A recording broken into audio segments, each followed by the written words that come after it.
Selanjutnya kita masuk kepada bagian keempat, yaitu unsur-unsur yang membangun polimer. Pertama, polimer tersebut hanya dibangun oleh hidrokarbon saja, yaitu C dan H saja. Banyak polimer itu hanya dibangun oleh hidrokarbon, itu atom C dan atom H. Dan contohnya adalah polietilen, polipropilen, polibutilen, polistirena, dan polimetilpenten. Nah, ini contoh. Sebenarnya kita udah bahas tadi ya. Ada yang polietilen seperti yang gambar di bawah. Ini etilen unit monomernya. Kemudian ada, nah ini bisa dilambangkan dengan CC dengan M. Ini lambang untuk polietilen. Dan ini adalah material yang dibuat dari polietilen. Kemudian ada polipropilen. Polipropilen dengan propil. Propilen ya, berarti propena dia, dan kita punya ini sekarang. Dan kita punya polibutilen ya, sama ya, tapi pendan grupnya itu adalah yaitu gugus etil ya, C2 di sini. Ini namanya polibutilen. Dan kita lihat perangkat-perangkat yang ada sekarang ini dibangun oleh apa yang kita sebutkan di atas. Yang kedua, ada heteroatom yang masuk. Maka ini masuk kategori B, yaitu carbon backbone ditambah dengan heteroatom yang merupakan functional groupnya. Nah, heteroatom berarti atom-atom lain selain dari C atau H ya. Nah, ini namanya heteroatom. Hetero itu berbeda. Jadi bukan hanya C dan H saja. Nah, Anda lihat sekarang yaitu politetrafluoroetilen. Jadi kita lihat sekarang adanya, nah ini kan tetrafluoroetena. Jadi 1, 2, 3, 4 fluor dan etena pada C2 di sini. Dan dia akan berpolimerisasi nanti dengan monomer dari tetrafluoroetena yang lain. Ini sekarang akan membentuk struktur yang di bawah, itu politetrafluoroetena. Itu polimer yang sekarang kita dapatkan ya, di mana kita sudah mendapatkan sekarang reaksi polimerisasinya akan menghasilkan bentuk yang di bawah ini ya, di bawah ini. Dan kemudian ini yang dipakai, jadi polimer tetrafluoroetilen ini dia alatnya sekarang ini jadi yang kita gunakan sebagai ini nih. Dan kemudian polivinil klorida yang tadi kita bahas sebagai bahan untuk membuat paralon air.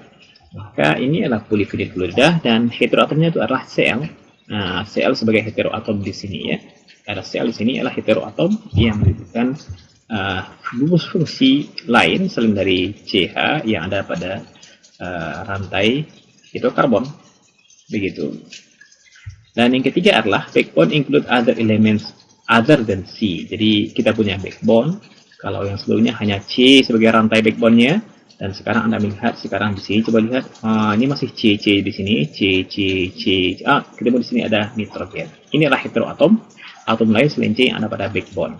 Ini C lagi, ketemulah N di sini sebagai heteroatom. Kalau di sini ada ketemu lagi, oh ya, masih atom C di sini ya. Jadi N sebagai atom C yang lain yang mengisi backbone ini masuk kategori C, yaitu unsur lain yang mengisi backbone pada rantai C. Contohnya apa? Nilon. Nilon ini adalah nitrogen sebagai backbone-nya, sebagai atom di backbone-nya. Jadi nitrogen ini kan nitrogen yang menjadi nama nilon disebutnya. Kemudian polyester dan polikarbonat. Kita lihat sekarang. Ini kan backbone-nya adalah C ya, CC di sini lihat. Dan ternyata ada ini nih, apa ini? Gugus yang ada oksigen di sini ya. Ada oksigen di sini, kemudian ada ya oksigen di sini yang ikut-ikutan terlibat, tapi merupakan sebuah ester sekarang. Ini sebuah ester ya, OCH C2H2 ini kan sebuah ester nih ya. Ini sebuah ester yang menjadi sebuah polyester yang kelak akan membentuk struktur dari ini ya. Ini polyester yang digunakan untuk bahan kain ini. Ini adalah dari apa? Dari bahan yang dengan rumus struktur kimia seperti di bawah ini. Dan nanti kita akan belajar tentang silikon polisiloksan misalnya, polifosfazen misalnya, maka ini termasuk kepada kategori polimer anorganik. Jadi kalau bukan C sebagai backbone, maka dua pilihan. Mungkin pertama adalah masih C sebagai backbone utamanya dengan heteroatom sebagai selang-selingnya ya, nggak mendominan. Maka ada juga yang tidak ada C sebagai backbone unsur lain, yaitu silikon misalnya atau fosfor misalnya. Maka ini tidak masuk lagi kepada senyawa organik atau polimer organik, tapi polimer anorganik namanya sekarang. Kemudian kita lihat jenis ini dari linking pada polimer. Ada 3 di depan Anda sekarang, linear ya. Linear ya seperti ini bentuknya, linear ya. Maka contohnya adalah bahan-bahan termoplastik ya. Bahan-bahan termoplastik itu apa, nanti kita bahas pekan depan. Apa contohnya? Akrilat, nilon, polietilen, polivinil yang linear tadi. Dan kemudian ada branch, bercabang. Contohnya adalah polietilen yang seperti ini ya. Ini kan cabang-cabangnya di sini nih. Cabang-cabang di sini. Ini namanya branching. Ataupun cabang-cabang yang ada pada polimer. Tapi tetap backbone-nya adalah yang polietilen yang di sini. Kemudian ada juga yang crosslink dan network. Jadi nanti material termoset. Apa itu termoset nanti kita bahas pada pekan depan insyaallah, yang dia itu sangat stabil. Maka contohnya epoxy, kemudian silikon pironik, kemudian karet ataupun elastomer, ini contoh dari material yang crosslink. Apa itu crosslink? Ya link ataupun jaringan yang saling saling potong-memotong ya, potong-memotong. Dan jaringan. Nah, kita lihat sekali ini contohnya backbone di sini dianggap, tapi kemudian dia akan bercabang di sini. Pas di sini bukan hanya cabangnya di sini lurus saja, tapi ada cabang lagi di sini. Ini pula yang ini nih, ini bercabang di sini, ini ada cabang di kiri, cabang di kanan. Itu pun di sini pun bercabang di sini, cabang. Nah, ini namanya cross link. Jadi linknya itu kemana-mana, secara tidak beraturan. Itu link bentuk jaringan kemana-mana yang tidak beraturan. Dan itu termasuk kategori jenis ketiga dari linking ataupun bagaimana hubungan link jaringan-jaringan dalam suatu polimer. Ini adalah polimer linear, di mana molekul-molekul membentuk long chain tanpa branches ataupun cross-link structure ya. Jadi kita punya linear seperti ini, ya linear saja dia, walaupun kemudian dia mengarah ke mana-mana. Tapi yang jelas dalam satu untayan ini, hanya satu garis, satu untayan saja tanpa ada cabang-cabang di sana. Apalagi cross-link antara dia dengan untayan yang lain. Itu adalah linear polimer. Apa contohnya? Adalah nilon, polyester, dan seterusnya ya. Dan kita lihat sekarang apa ini?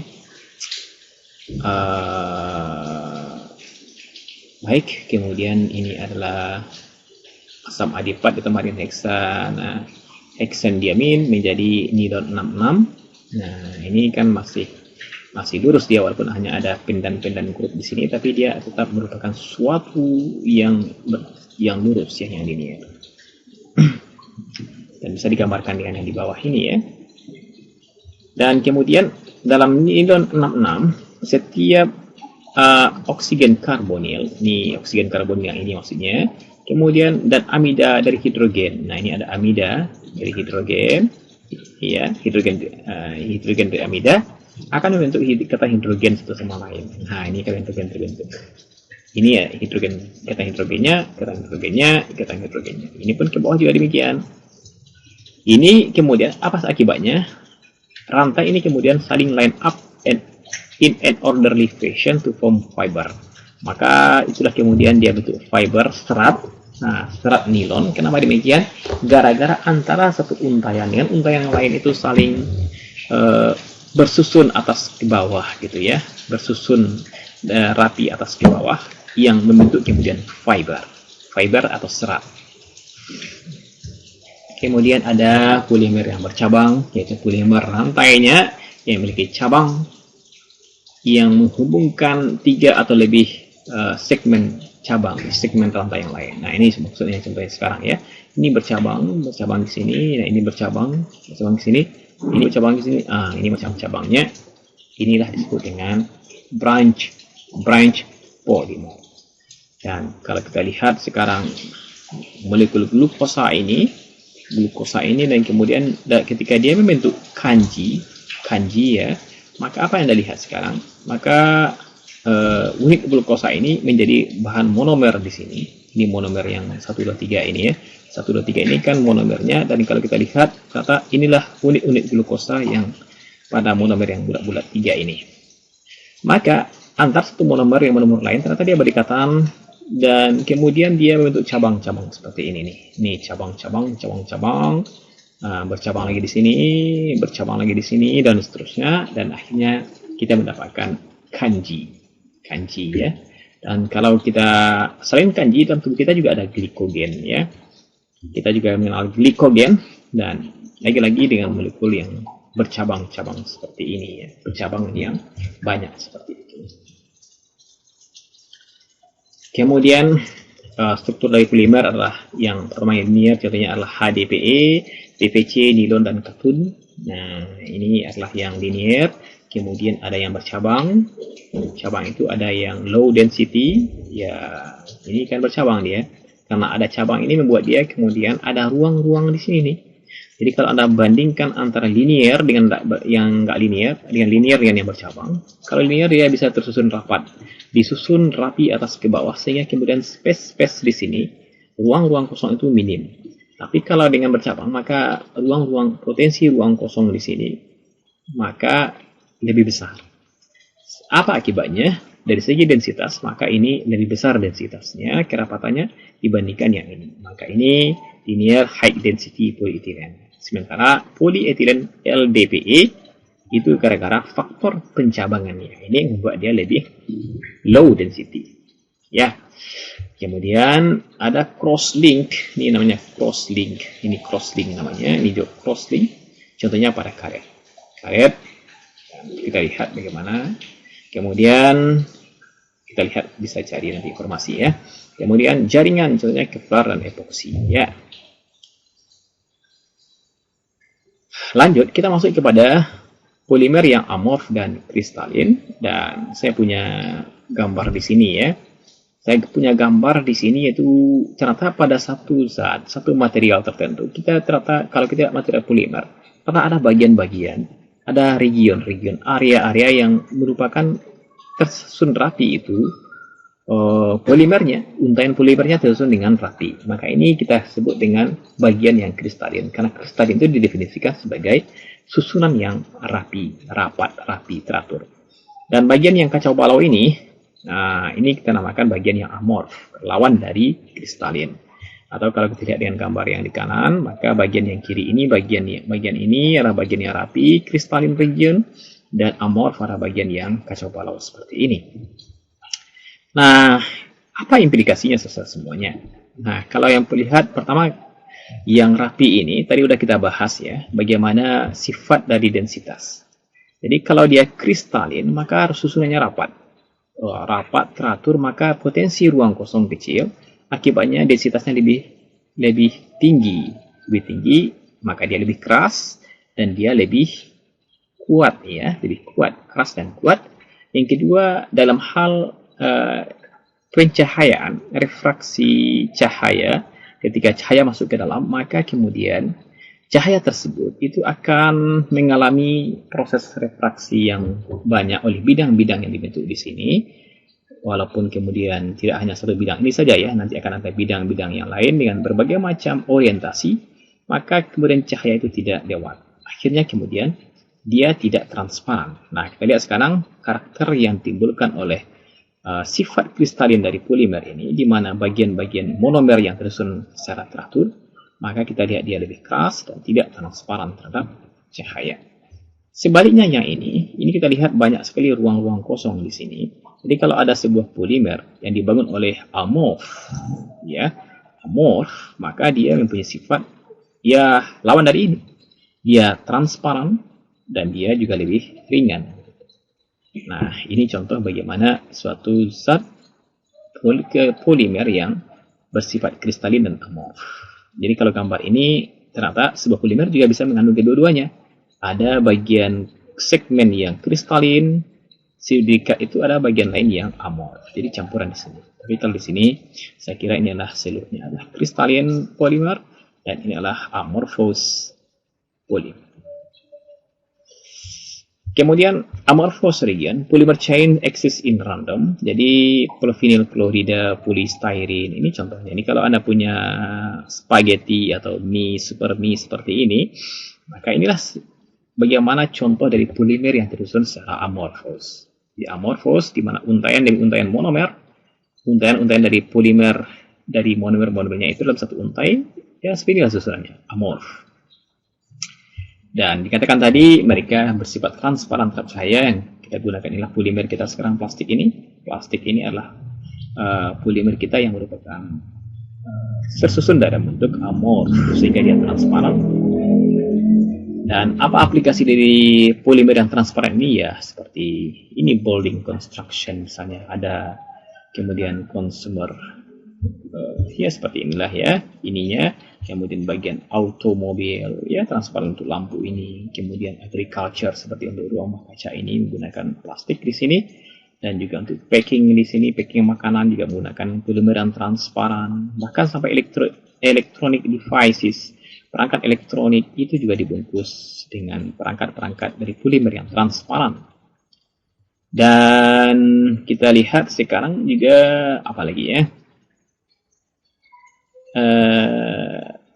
Healthcare seperti ini, jarum suntikan seperti ini juga dibangun dari alat-alat yang polimerik yang amorf. Kemudian crystalline region. Jadi untuk bagian yang kristalin, Anda melihat itu kalau ada polimer kristalin, maka dari sekarang dia itu adalah karena opak itu agak tua, susah tembus cahaya ya.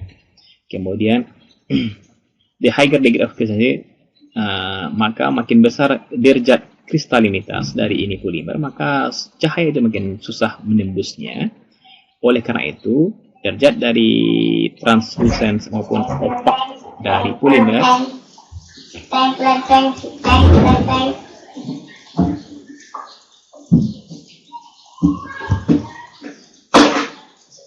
maka oleh karena itu derajat dari translucent atau opak, tidak tembus cahaya dari polimer, dapat menunjukkan bagaimanakah kristalinitasnya ya.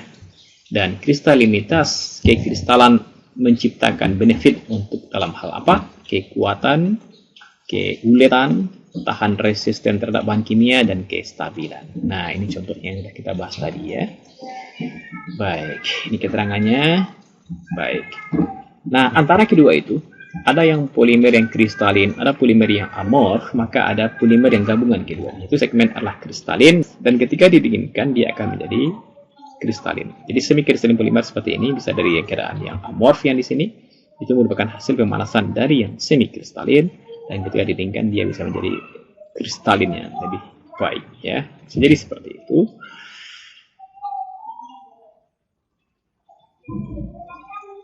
Dan selesai. Terima kasih ya. Dan ini karet yang merupakan contoh di polimer alam.